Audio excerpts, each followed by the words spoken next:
Now we are going to study about limitations of collision theory। जो हमने collision theory पढ़ा है इसमें कुछ limitations होती हैं, वो क्या क्या है। पहला होता है it is applicable on elementary reaction and fail for the complex reaction। तो जो ये collision theory है ये mainly applicable है elementary reactions पे और ये complex reaction पे applicable नहीं होती है, ठीक है। This theory is applicable on gaseous bimolecular reaction and the molecular reaction in the solution phase. So this theory is mainly applicable on gaseous bimolecular reactions और कभी कभी molecular reactions in the solution phase. Then we have this theory assume molecule as a hard sphere। ये theory जो होती है वो molecule को एक hard sphere consider करती है and neglect their structural aspect की मॉलिक्यूल का स्ट्रक्चर कैसा है उसको इग्नोर करती है और वो कंसीडर करती है जो मॉलिक्यूल हमारे पास है वो कैसा है, एज अ हार्ड स्फीयर है, ठीक है। अब हमारे पास ये ग्राफ गिवन है, ठीक है। यहाँ पर हमें दिखा रहा है activation energy in forward direction, ये हमारे पास रिएक्टेंट है और ये हमारे पास प्रोडक्ट है। तो अभी हमने पढ़ा है about exothermic and the endothermic reaction, ठीक है। वहाँ से हमें क्या आइडिया मिलता है कि एक्सोथर्मिक रिएक्शन जहाँ पर हीट इवॉल्व आउट होती है और जिस साइड में भी हीट होती है वहाँ की एनर्जी कम होती है। तो इन केस ऑफ एक्सोथर्मिक में क्या होती है, हीट इवॉल्व हो रही है, मतलब प्रोडक्ट के साइड में जो एनर्जी होगी वो कम होगी, तो एनर्जी ऑफ द प्रोडक्ट यहाँ पर होगी कम। इसका मतलब ये कौन सी रिएक्शन होंगे, ये हमारे पास होगी एक्सोथर्मिक रिएक्शन। तो ये कौन सी रिएक्शन है, एक्सोथर्मिक रिएक्शन का ग्राफ है, ठीक है। अब यहाँ पर इस रिएक्शन में ये हमारे पास है activation energy in forward direction, फिर हमारे पास activation energy in backward direction. ये एनर्जी ऑफ द रिएक्टेंट है और ये energy of the product available है, ठीक है। पहला पूछ रहा है थ्रेशोल्ड एनर्जी कितनी होती है। थ्रेशोल्ड एनर्जी हमारे पास क्या होती है, थ्रेशोल्ड एनर्जी ये जो टिप होती है ग्राफ की वहाँ से लेकर पूरे नीचे तक आ जाओगे, ये थ्रेशोल्ड एनर्जी होती है। तो इस केस में थ्रेशोल्ड एनर्जी हमारे पास कितनी आ रही है, इट इज़ 100। तो ये 100 जूल बोल दो, ठीक है। देन हमारे पास पूछ रहा है activation energy in forward direction क्या होगी। तो ये हमारे पास ग्राफ में मार्क है फ्रॉम 100 से 40, तो कितना आता है 140 से कितना हुआ 60, ठीक है। यहाँ से यहाँ आने में कितनी हमारे पास हो रही है activation energy, which is 60। Activation energy in backward direction हमारे पास क्या है 100, उससे कहाँ पर आ रहा है 20 के पास आ रहा है, तो 100 माइनस 20 कितना आ जाता है 80। तो एक्टिवेशन एनर्जी बैकवर्ड डायरेक्शन में कितनी आ रही है 80। उसके बाद energy of the reactant, energy of the reactant जहाँ पर रिएक्टेंट मॉलिक्यूल अवेलेबल है वहाँ पर क्या उसकी मार्किंग है, तो वो हमारे पास 40 है, तो ये भी हमारे पास 40 जूल हो जाएगा। एनर्जी ऑफ द प्रोडक्ट तो यहाँ पर कितनी है इसकी 20 जूल है, ठीक है। और डेल्टा एच हमारे पास क्या होती है, जिसे हम लोग एंथैल्पी बोलते हैं, ये हमारे पास होती है इधर activation energy in forward direction minus activation energy in backward direction और energy of product minus energy of the reactant. So यहाँ पर हमारे पास होता है energy of the product available कितनी दिखा रही है, ये हमारे पास 20 है और रिएक्टेंट की हमारे पास 40 है, तो 20 माइनस 40 विल कम -20।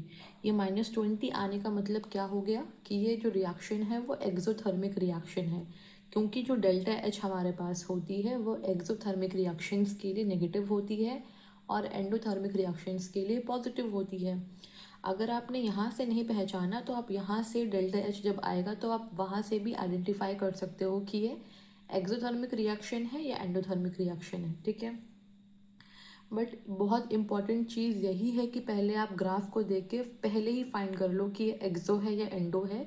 तो वो कैसे जानोगे, ग्राफ आपने देखा कि जो रिएक्टेंट है वो ऊपर है और जो प्रोडक्ट है वो नीचे है, ठीक है। अब एक्सोथर्मिक में हमारे पास क्या होती है, हीट इवॉल्व आउट होती है, इसका मतलब हीट कहाँ पर होगी, हम लोगों की जो हीट होगी वो प्रोडक्ट के साइड में हो जाएगी, ठीक है। और जहाँ पर भी हीट होती है उस साइड की जो एनर्जी होती है वो कम होती है, इसका मतलब प्रोडक्ट की एनर्जी कम है, तो वो हमारे पास कौन सा हो गया एक्सोथर्मिक का ग्राफ हो गया, ठीक है।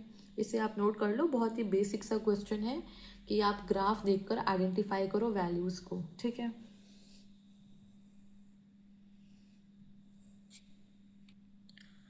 अब हम लोग नेक्स्ट देखेंगे, एंडोथर्मिक रिएक्शन दे रखा है। पहले ही बता दिया है जो रिएक्शन है वो एंडोथर्मिक है। इसका मतलब जो रिएक्टेंट होगी, ठीक है, उसकी एनर्जी कम होगी and the product will have more energy, ठीक है। एंडो में क्या होती है, हीट आप किसी भी रिएक्शन को देते हो, और हीट देना मतलब आप रिएक्टेंट के साइड में हीट को ऐड कर रहे हो, तो इसका मतलब रिएक्टेंट की जो एनर्जी होगी वो प्रोडक्ट के कंपैरिजन में कम होगी, ठीक है। फिर दे रखा हुआ A plus B is forming A B, take place in 2 step. साफ साफ दिखा हुआ है कि 2 स्टेप में हो रही है। जब भी रिएक्शंस में वो 2 स्टेप दिखा रहा है, एक तो ये होता है कि वो कॉम्प्लेक्स रिएक्शन है, और दूसरा ये होता है अगर आप उसका ग्राफ बनाओगे तो क्या होगी, 2 स्टेप का मतलब 2 पीक फॉर्मेशन होता है, ठीक है। हाँ, मल्टी स्टेप का मतलब तो कॉम्प्लेक्स रिएक्शन होता ही होता है, बट अगर आप उसके ग्राफ के बारे में कंपैरिजन करोगे तो ग्राफ के केस में हमारे पास क्या होंगे, 2 पीक का फॉर्मेशन होगा। तो graph showing the mechanism of reaction, आपके पास 4 ग्राफ के ऑप्शंस दे रखे हुए हैं और इसमें से पूछ रहा है कौन सा जो है वो करेक्ट होगा, ठीक है। तो पहले हमने क्या बोल दिया, जो रिएक्शन हमारे पास है वो एंडोथर्मिक है। तो पहले आपने क्या बोल दिया, जो रिएक्शन है वो एंडोथर्मिक है, इसका मतलब जो रिएक्टेंट होगी उसकी एनर्जी कम होगी from the energy of product. तो आपने क्या देखा, रिएक्टेंट की एनर्जी यहाँ पर ज़्यादा है, तो ये सिंपली कैंसिल हो गया। यहाँ पर रिएक्टेंट की एनर्जी जो है वो कम है, ये ज़्यादा है, तो ये हमारे पास हो सकता है, ठीक है। यहाँ पर रिएक्टेंट की एनर्जी हमारे पास कम है and product is having more, तो ये भी ठीक है। यहाँ पर रिएक्टेंट की एनर्जी कम है एंड प्रोडक्ट की एनर्जी दे हैव मोर, ठीक है, ये भी पॉसिबल है, मतलब ये ठीक है। उसके बाद आप बात कर रहे हो कि ये कॉम्प्लेक्स रिएक्शन है, तो कॉम्प्लेक्स रिएक्शन में 2 पीक का फॉर्मेशन होगा, तो ये भी कैंसिल हो गया क्योंकि इसमें केवल 1 पीक का फॉर्मेशन दिख रहा है, ठीक है, ये भी कैंसिल हो गया। अब हमारे पास पहला स्टेप, जो कॉम्प्लेक्स रिएक्शन दे रखा हुआ है उसमें बोला है कि जो पहला स्टेप है वो स्लो है। अगर कोई स्टेप स्लो होती है तो उसका मतलब क्या होता है, उसकी एक्टिवेशन एनर्जी जो होगी वो ज़्यादा होगी। एक्टिवेशन एनर्जी मोर, इसका मतलब जो उसका पीक होगा वो और बड़ा होगा। तो इस सवाल में पहला जो पीक हमारे पास होगा वो बड़ा होगा।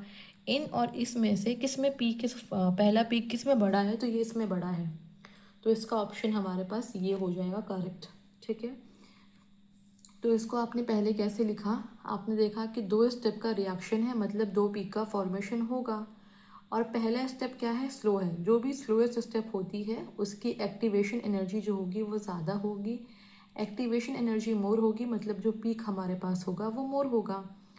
फिर जो फर्स्ट स्टेप है वो स्लो है, means they have the activation energy ज़्यादा, ठीक है। और फिर एंडोथर्मिक रिएक्शन भी लिखा हुआ है, इसका मतलब जो रिएक्टेंट की एनर्जी हमारे पास है in comparison to energy of the product वो कम होगी, इसका मतलब जो रिएक्टेंट होगा वो प्रोडक्ट से नीचे होगा, ठीक है। ये चीज़ें आपको ध्यान में रखनी होती है for solving any questions of graph, ठीक है। ये बहुत ही इंपॉर्टेंट चीज़ें हैं कि जो क्वेश्चन में दे रखा होगा आपको उसको ही निकालना है और वहाँ से ही अपने आंसर्स को लेके आना होता है, तो आप इसे नोट कर लो।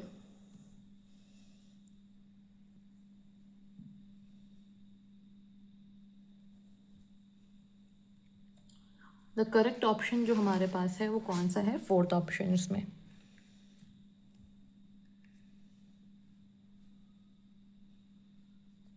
फिर क्यों है, ये मैंने हिंदी में लिखा है, आप बस for your understanding, it's not necessary कि आप इसको लिखो, बट आप समझ लो इसको।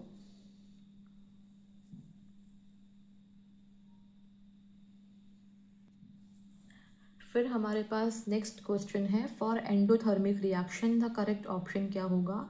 डेल्टा एच जो होगी वो ई के बराबर होगी, ई हमारे पास क्या होती है, एक्टिवेशन एनर्जी होती है।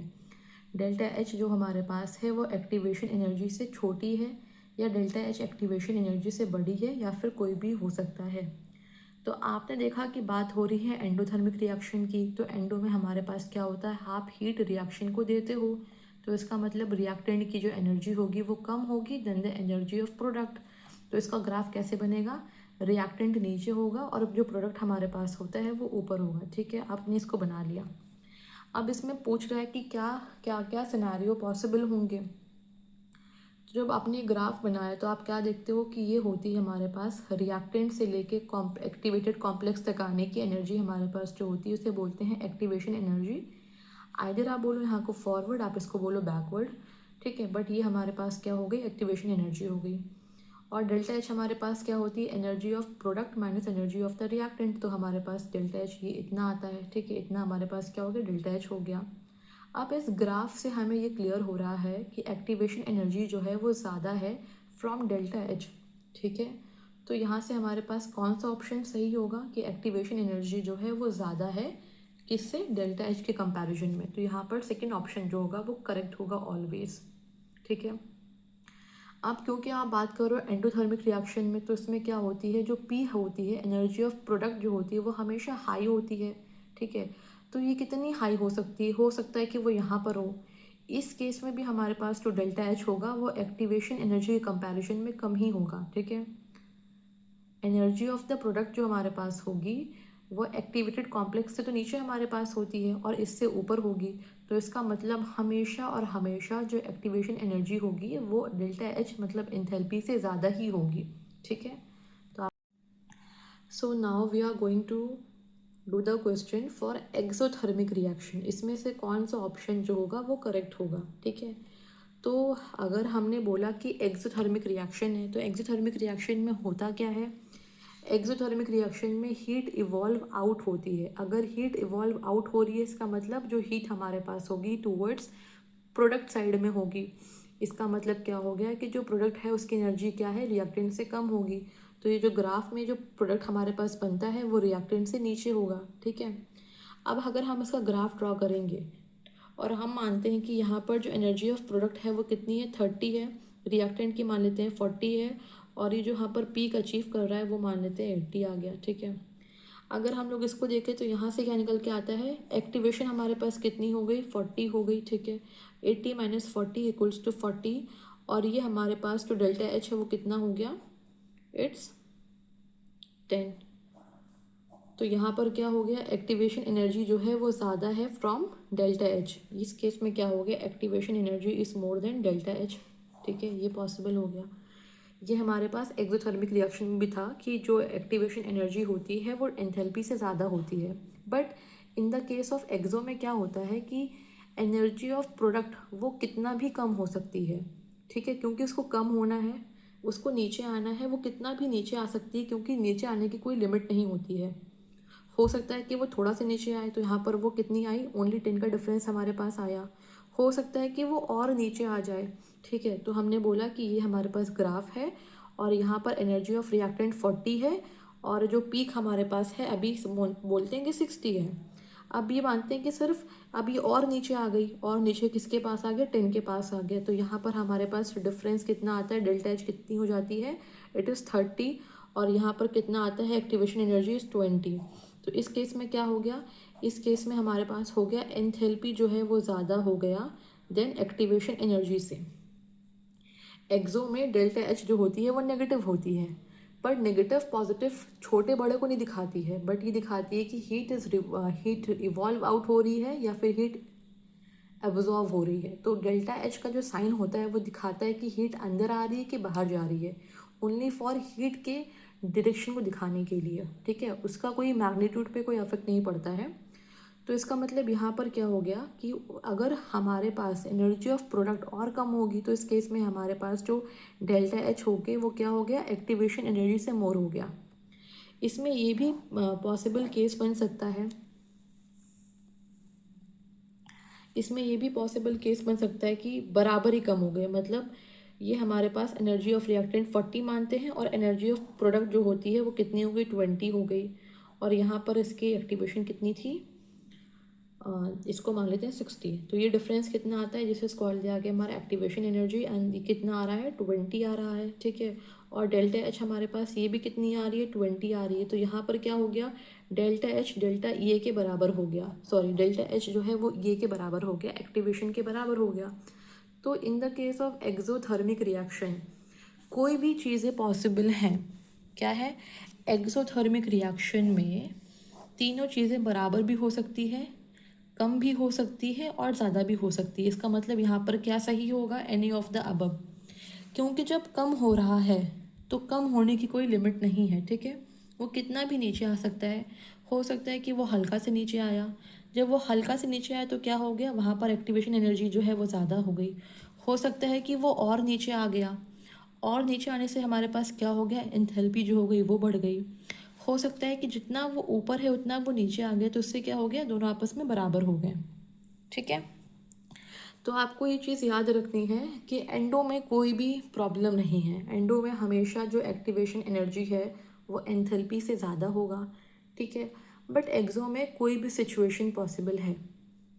अगर आप पूछो कि एंडो में क्यों नहीं हो रहा है, एंडो में क्यों नहीं हो रहा है, क्योंकि आप क्या बोल रहे हो, एनर्जी ऑफ प्रोडक्ट जो होती है वो हाई होती है एनर्जी ऑफ रिएक्टेंट से। अब इसको इसके हमेशा ऊपर ही रहना है, और यहाँ होती है हमारे पास एक्टिवेटेड कॉम्प्लेक्स मॉलिक्यूल की एनर्जी, तो इससे कम पे होना है, ठीक है। तो वो यहाँ पर भी हो, यहाँ पर भी हो, यहाँ पर भी हो, यहाँ पर भी हो, वो हमेशा और हमेशा एक्टिवेशन एनर्जी से कम ही होगा, क्योंकि इसको आर के ऊपर होना है और इसके नीचे होना होता है, ठीक है। बट जहाँ पर कम होना है, जहाँ पर नीचे आना होता है, वहाँ पर नीचे आने की कोई लिमिट नहीं है। हो सकता है कि वो हल्का सा नीचे आए, हो सकता है कि वो और नीचे आ जाए, हो सकता है कि जितना वो ऊपर गया है उतना ही वो नीचे आए, ठीक है। तो इसे आप नोट कर लो।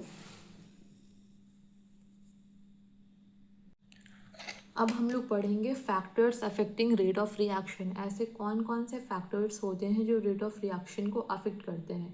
पहला होता है नेचर ऑफ रिएक्टेंट, और नेचर ऑफ रिएक्टेंट में भी हमारे पास पहला आता है फिजिकल स्टेट।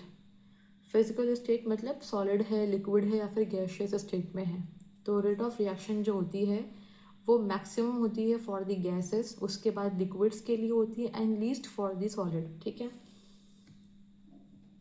क्योंकि जो गैसेस के मॉलिक्यूल होते हैं यहाँ पर क्यों मैक्सिमम होता है, क्योंकि जो गैस के मॉलिक्यूल होते हैं वो फ्री होते हैं, तो इसमें जो कोलिशन होता है वो आसानी से होता है, तो जो इसका रेट होगा वो ज़्यादा हो जाएगा, ठीक है। देन वी हैव हमारे पास होता है पार्टिकल साइज़। तो रेट ऑफ रिएक्शन जो होती है वो पार्टिकल साइज़ के इन्वर्स रिलेशन में होती है और सरफेस एरिया के डायरेक्ट रिलेशन में होती है। मतलब अगर मैं आपको एग्जांपल दूं, आपने चीनी लिया, ठीक है, आपने चीनी को क्रिस्टल फॉर्म में रखा और आपने चीनी को पाउडर बना लिया, तो कौन सा जो होगा वो मिक्स अच्छे से होगा, जो पाउडर फॉर्म में है वो आसानी से मिक्स हो जाएगा। इसका मतलब जो पाउडर्ड फॉर्म में है उसके जो पार्टिकल साइज़ हैं वो बहुत छोटे छोटे हो गए हैं, तो वो जो रिएक्शंस है वो आसानी से कर ले रहे हैं, ठीक है। तो जितना पार्टिकल साइज़ कम होगा उतनी ही रेट ऑफ रिएक्शन ज़्यादा हो जाती है, ठीक है।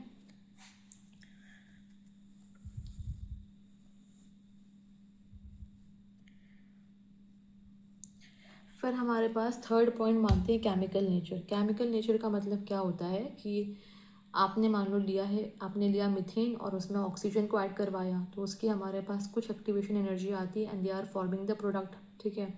फिर आपने लिया है इथाइन और उसमें आपने ऑक्सीजन को ऐड करवाया, तो हमारे पास इसकी जो एनर्जी होगी वो एक्टिवेशन एनर्जी 1 के बराबर नहीं होगी, it will be activation energy 2 and they will form the product.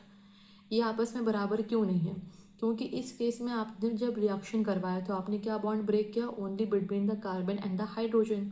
But जब आप यहाँ पर रिएक्शन करवा रहे हो तो इसमें कौन से बॉन्ड को ब्रेक करोगे, कार्बन ट्रिपल बॉन्ड कार्बन और कार्बन एंड हाइड्रोजन का बॉन्ड ब्रेक करोगे, तो इसमें क्या हो गया, इनके एक्टिवेशन एनर्जीज में फ़र्क आ गया। एक्टिवेशन एनर्जीज में फ़र्क आ गया, इसका मतलब रेट ऑफ रिएक्शन जो होंगी वो भी डिफरेंट हो जाएंगी, ठीक है। सेकेंड पॉइंट हमारे पास होता है कॉन्सेंट्रेशन के बारे में।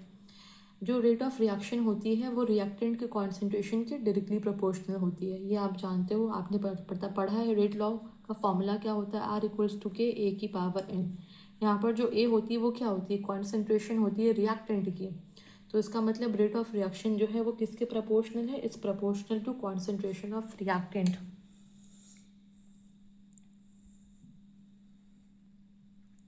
फिर हमारे पास थर्ड पॉइंट आता है प्रेशर के बारे में। Rate of reaction increases on increasing the pressure. अगर आपने प्रेशर बढ़ाया तो क्या हो जाती है, रेट ऑफ रिएक्शन बढ़ जाती है, बिकॉज अगर आप किसी भी चीज़ पे प्रेशर बढ़ाओगे तो क्या हो जाता है, जो इफेक्टिव कोलिजन होते हैं वो इंक्रीज कर जाएंगे। मेनली क्या हो रहा है, गैसेस के लिए क्या हो जाएगा, आपने किसी कंटेनर में, बॉक्स में गैस के मॉलिक्यूल को फिल कर दिया है, ठीक है। अब आपने उस पर प्रेशर अप्लाई किया तो क्या होंगे, वो कंप्रेस हो जाएगा, तो जो उनका रेट ऑफ रिएक्शन होता है, जो उनकी कोलिजन होती है वो फास्ट हो जाती है। क्योंकि नंबर ऑफ इफेक्टिव कोलिशन जो होगा वो बढ़ जाएगा and hence rate of reaction जो होगी वो बढ़ जाएगी and this is applicable for gases. ठीक है, प्रेशर का इंक्रीज करना या फिर डिक्रीज करना सॉलिड या फिर लिक्विड पे कोई भी इफेक्ट नहीं करता है, ओनली फॉर गैस वहाँ पर नंबर ऑफ कोलिशंस जो होते हैं वो बढ़ जाते हैं। तो no effects for solids and liquids. Then we have the fourth and important point होती है हमारे पास टेम्परेचर की।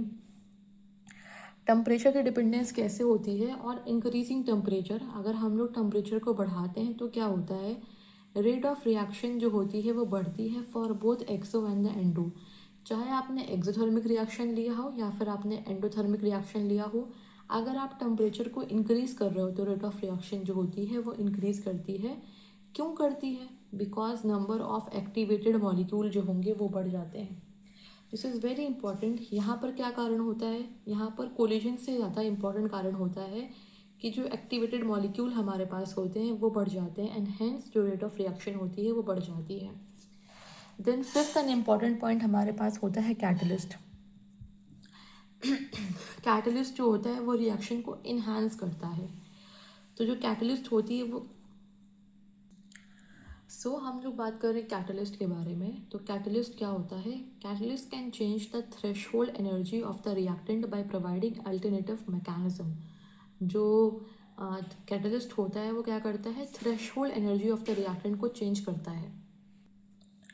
थ्रेशोल्ड एनर्जी कौन सी होती है, it is the minimum amount of energy that the reacting molecule must possess to overcome the energy barrier.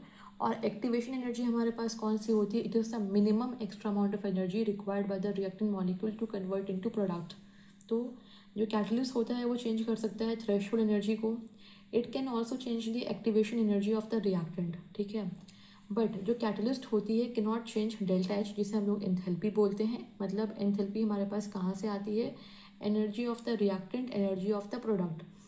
तो कैटलिस्ट हमारे पास they can change the threshold energy, they can change the activation energy, but it can't change delta H और the energy of reactant and energy of product.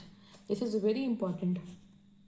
ठीक है, तो ये catalyst किस पे क्या नाम है इफेक्ट करता है, तो थ्रेशोल्ड को क्या नाम है क्या करता है, अब चेंज तो करता है बट करता क्या है, डिक्रीज करता है। एक्टिवेशन को क्या करता है, डिक्रीज करता है, और हैंस ओवरऑल जो रेट ऑफ रिएक्शन होती है वो बढ़ जाती है। अगर हम लोग ग्राफ बनाएंगे, दिस इज़ अ रिएक्शन हो रही है विदाउट कैटलिस्ट। ठीक है, अगर हमने कैटलिस्ट को यूज़ कर दिया तो ये हमारे पास जो रिएक्शन होगी वो जल्दी हो जाएगी। इसका मतलब क्या हो गया, थ्रेशोल्ड एनर्जी भी हमारे पास कम हो रही है, पहले यहाँ से कुछ थी अब हमारे पास इतनी कुछ हो रही है। एक्टिवेशन एनर्जी भी हमारे पास कम हो रही, पहले यहाँ कुछ थी अब कितनी है, सिर्फ इतनी हो रही है। ठीक है, और रेट ऑफ रिएक्शन जो है वो बढ़ रहा है, मतलब जो रिएक्शन हमारे पास है वो जल्दी कंप्लीट हो रहा है। ठीक है, देन सिक्स हमारे पास पॉइंट होता है exposure of radiation. Rate of reaction जो होती है वो बढ़ती है when the reaction carried out in the presence of radiation. अगर हम लोग कोई रिएक्शन को रेडिएशन के प्रेजेंस में करवाते हैं तो वहाँ पर भी रेट ऑफ रिएक्शन जो होती है वो बढ़ जाती है। Now the important effect was effects of temperature. उसमें ही हमारे पास एक टर्म आता है जिसको बोलते हैं टेम्परेचर कोफिशिएंट, और इसको हम लोग म्यू से लिखते हैं। ठीक है, इसमें क्या पढ़ना होता है, for every 10 degree rise in temperature rate of reaction जो होती है बिकम्स 2 to 3 टाइम्स। अगर हमने 10 डिग्री राइज किया टेम्परेचर में तो जो रेट ऑफ रिएक्शन होती है आर हमारे पास होती है वो 2 या फिर 3 टाइम्स हो जाती है।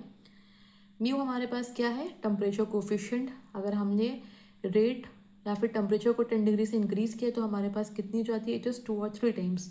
तो R2/R1 equals to K2/K1। Are हमारे दिखाती है रेट को और जो कि हमारे पास होती है रेट कांस्टेंट को। तो अगर टेम्परेचर के बढ़ाने से रेट बढ़ रहा है मतलब रेट कांस्टेंट भी बढ़ेगा, इक्वल्स टू म्यू। म्यू की पावर कितनी है, delta T, change in temperature upon 10। ठीक है, अगर सवाल में कुछ भी गिवन नहीं है तो हम लोग म्यू को 2 मान लेते हैं, और टेम्परेचर हमारे पास कितनी होती है, 25 डिग्री सेल्सियस। ये क्या होता है, टेम्परेचर को 10 से बढ़ाया तो रेट और रेट कांस्टेंट जितना इंक्रीज कर गया उसको हम लोग क्या बोलते हैं, म्यू बोलते हैं। ठीक है, this is very important formula, ये हमारे पास सवालों में यूज़ होता है।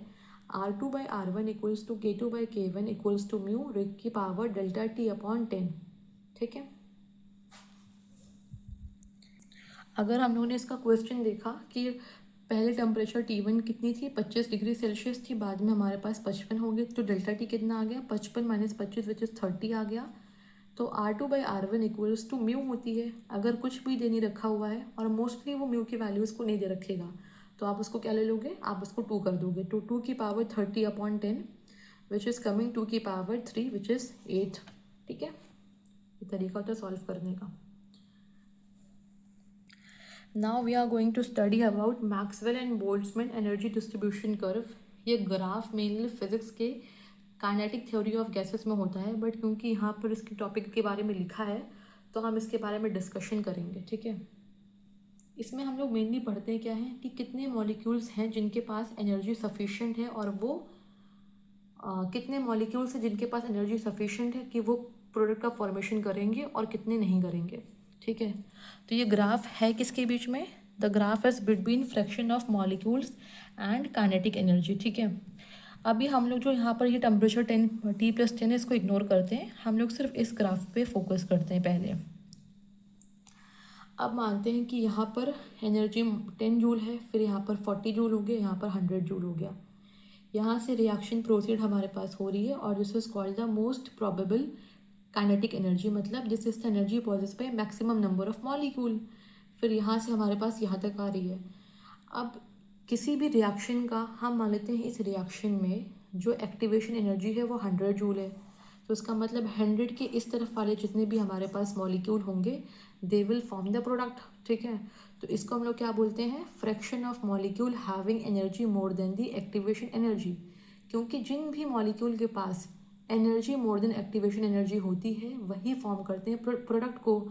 तो अगर हम लोग किसी रिएक्शन में मान लेते हैं कि इसकी एक्टिवेशन एनर्जी 100 जूल है, तो यहाँ से इतने इसके आगे जितने भी मॉलिक्यूल्स होंगे वो क्या फॉर्म करेंगे, they will form the product, और इनको हम लोग क्या बोलते हैं, fraction of molecule having energy more than E है। ठीक है, अगर हमने टेम्परेचर का इफेक्ट देखने के लिए टेम्परेचर को 10/10 डिग्री से इंक्रीज़ कर दिया तो व्हाट विल हैपन, अगर हमने इसको 10 से इंक्रीज़ किया तो हमारे पास क्या देखने को मिलता है, नंबर ऑफ़ मॉलिक्यूल जो हमारे पास हो गए वो भी डबल हो गए। ठीक है, इसका मतलब रेट जो हमारे पास हो गया वो भी अप्रॉक्सीमेटली डबल हो गया।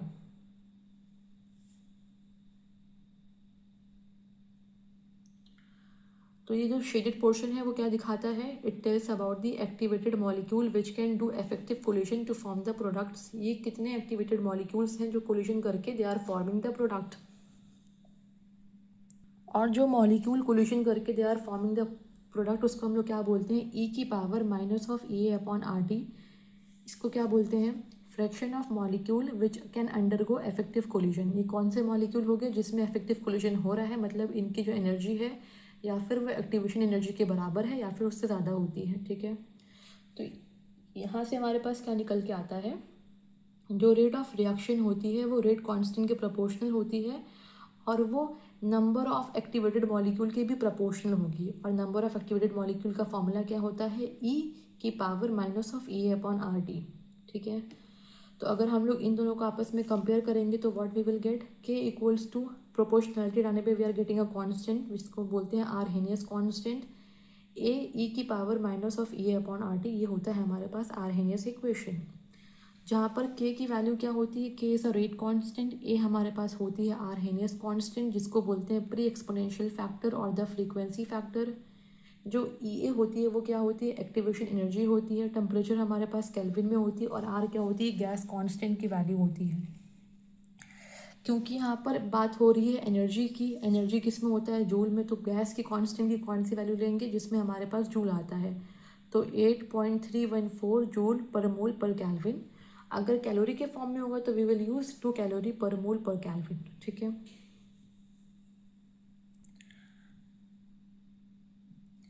अब इफेक्टिव कोलिशन के लिए हमारे पास एक्टिव नंबर ऑफ मॉलिक्यूल्स के साथ साथ किस पे होता है, प्रॉपर ओरिएंटेशन पे भी डिपेंड करता है। इसी प्रॉपर ओरिएंटेशन को बहुत बार they will write by P/ZAB, E की पावर -(E)/RT। ये दूसरा फॉर्म है जहाँ पर जो P होती है वो क्या बताती है, प्रोबेबिलिटी फैक्टर और द स्टेरिक फैक्टर। ठीक है, और जो Z हमारे पास होती है वो बताती है कोलिशन फ्रीक्वेंसी को। तो P/ZAB जो है वो A के बराबर ही है, बट ये एक तरीका होता है कि जो P हमारे पास होती है बताती है स्टेरिक फैक्टर कितना होगा, और जो Z हमारे पास होती है वो कोलिशन फ्रीक्वेंसी बताती है। और ये दोनों मिलके दे आर कॉल ए, ठीक है। तो ये भी एक फॉर्म होता है लिखने का, इसे भी आप नोट कर लो। अब हम लोग देखेंगे आर्हेनियस इक्वेशन क्या होती है। k इक्वल्स टू ए ई की power minus of A upon R T. मतलब क्या है, k इक्वल्स टू ए ई की power minus of A upon R T, ठीक है। इसका मतलब अगर हम लोग इस इक्वेशन में टेम्परेचर को बढ़ाएंगे, ठीक है, तो ये जो ओवरऑल वैल्यू हमारे पास होगी वो कम हो जाएगी, क्योंकि नेगेटिव हो, ओवरऑल वैल्यू हमारे पास क्या हो जाएगी, कम हो जाएगी। और नेगेटिव में कम होना मतलब क्या हो जाएगा, बढ़ना। तो यहाँ से टेम्परेचर के बढ़ने पे जो के हमारे पास होगी वो बढ़ेगी, ठीक है। अगर हमने यहाँ पर टेम्परेचर को इनफाइनाइट रख दिया तो 1/इनफाइनाइट क्या हो जाती है, ज़ीरो हो जाती है। और समथिंग की पावर ज़ीरो जो होती है वो क्या होती है, ऑलवेज 1। तो ये हमारे पास क्या हो जाएगा, 1 हो जाएगा। तो यहाँ पर क्या निकल के आता है, जो के होगा वो ए के बराबर हो जाएगा, ठीक है। अगर हम लोग इसमें k इक्वल्स टू ए ई की power minus of A upon R T में अगर हम लोग लॉग लें, ठीक है, तो पहले हम लोग ने क्या करना होता है, हमें मान लो पहले ये जो e है इसे रिमूव करना है। और e को रिमूव करने के लिए हम लोग क्या लेंगे, दोनों साइड में लेंगे natural base which is ln होता है। तो यहाँ पर क्या हो गया, ln k हो गया इक्वल्स टू ln a हो गया plus ln e minus of A upon R T. अब ये जो वैल्यूज़ हमारे पास हो गया, ln और e साथ में होगा तो ये हट जाएगा। तो क्या बन के आता है, ln k equals to ln a minus of e upon R T. जो पावर में होती है वो वैल्यू में आ जाती है और ln e जो होता है वो हट जाता है, ठीक है। तो ये बहुत ही इंपॉर्टेंट होता है, ln k equals to ln a minus of e upon R T. अगर हम लोगों को यहाँ से, क्योंकि हमें ln की वैल्यूज़ तो पता होती नहीं है, हमें लॉग की वैल्यूज़ याद होती हैं, तो अगर हमें इसको चेंज करना है तो हम लोग क्या करेंगे, ln को लॉग में कन्वर्ट करने के लिए 2.303 से मल्टीप्लाई करते हैं। तो क्या होगा, 2.303 log k equals to 2.303 log A minus of A upon R T. इसको सॉल्व करेंगे तो हमारे पास क्या आता है, log k equals to log A minus of A upon 2.303 R T. This is very important formula log के बेस पे फॉर द आर्हेनियस इक्वेशन। यहाँ पर जो लॉग के होगा हमारे पास, ये वाई एक्सिस पे होता है।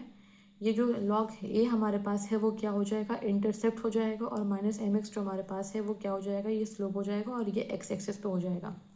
तो इसमें बहुत बार ग्राफ पूछता है कि इसमें ग्राफ की वैल्यू क्या होगी।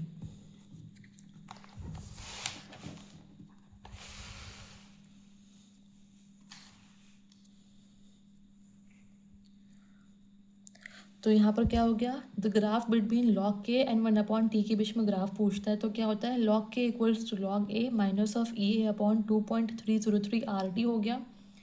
तो ये हमारे पास हो गया वाई एक्सिस पे और ये हमारे पास हो गया एक्स एक्सिस पे।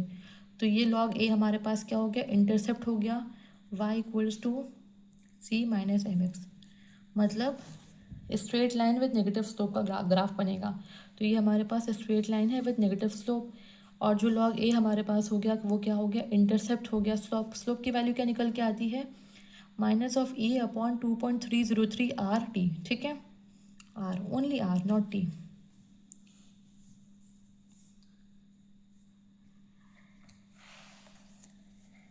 नेक्स्ट बहुत बार ये पूछ लेता है द ग्राफ बिटवीन ln के। तो फॉर्मूला हमारे पास क्या होती है, ln k equals to ln a minus of A upon R T. तो ये हो गया Y C minus M X. ये भी हमारे पास हो गया straight line having negative slope. तो हमारे पास हो जाएगा intercept will be ln a, slope हमारे पास यहाँ पर क्या होगी, minus of A upon R, which is very important. वहाँ पर हमारे पास स्लोप क्या थी, minus of A upon 2.303 R, और यहाँ पर क्या है, minus of A upon R, ठीक है।